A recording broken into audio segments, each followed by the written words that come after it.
Welcome to the Truvisionaries 2026. Today, I'm delighted to be joined by Amanda Stecker. Amanda, nice to see you. How are you?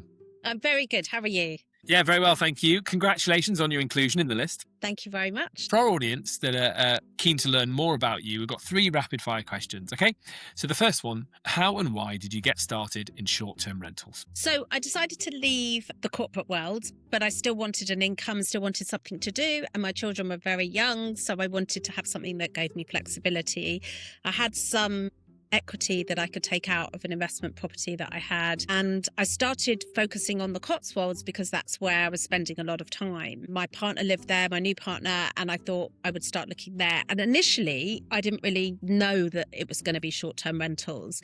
But having looked around and seen what was available, carried out research, looked at what was the gaps in the market, I realised that short-term rentals targeted at couples was missing, and I felt that I could offer something that maybe lots of other people weren't. So I decided to invest in 2 short-term rentals to start with, one that I did a full refurbish on and one that was sort of pretty ready to go. And since then I've grown the business quite rapidly. We're now turning over quite a few £100,000 in the business. I have several more properties worth over £2 million, and it's really gone from strength to strength. And is it still that focus on couples?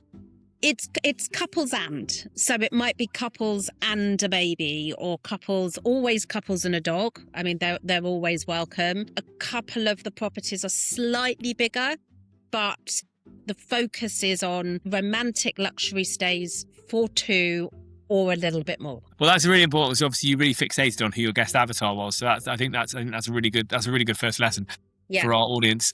Tell me, what's the one thing that hosts aren't doing that you think they should start doing today? Right. So if I ask 10 people, when did you last update your photos, your listing, your info about you, about the property, about the amenities? They probably say either I haven't or not for a very long time. And I think the way I look at it is that your listing or your website is your shop window. And when you think about shop windows, they can be updated every month, every quarter, at least seasonally. And many hosts aren't doing that. So if I had to give you one piece of advice, it would be, do think about the season that you're in, the season that your audience, your ideal target guest or your avatar is in, and make sure that you are updating everything to do with what you are talking about to focus on that. So Christmas, the lead up to Christmas is a couple of months. So are you showcasing that, the area at Christmas, your property at Christmas? Once it becomes the new year, people start to think about cozy log fires.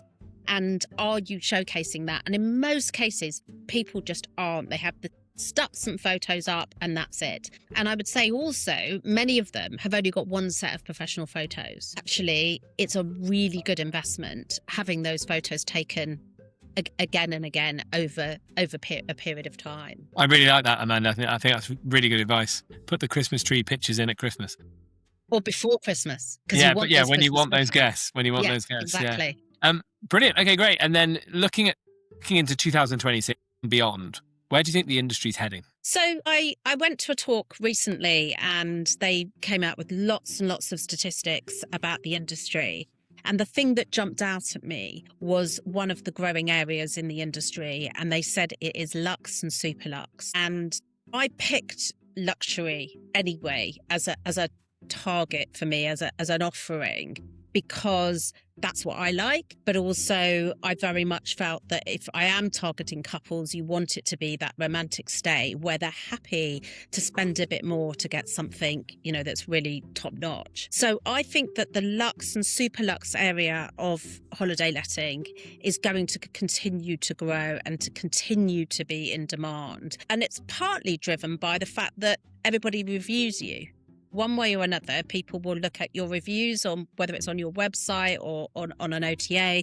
They will also look at your photos, but they are reading the reviews. So you may as well go for that luxe market, because if you do, then you're going to attract more guests, more bookings, and ultimately be more profitable. Yeah, I like that. That's really good advice. And actually, very achievable. It's just about making sure that you're going the extra mile where you can, right, to add those touches and being thoughtful about it. Absolutely. So I think that, there's a lot of vanilla properties out there, but there's an awful lot of properties out there. In some cases, particularly in January, February, there's a lot of saturation out there and less demand. And therefore, you've got to stand out from the crowd. And one of the ways you can do that is by having those extra little touches.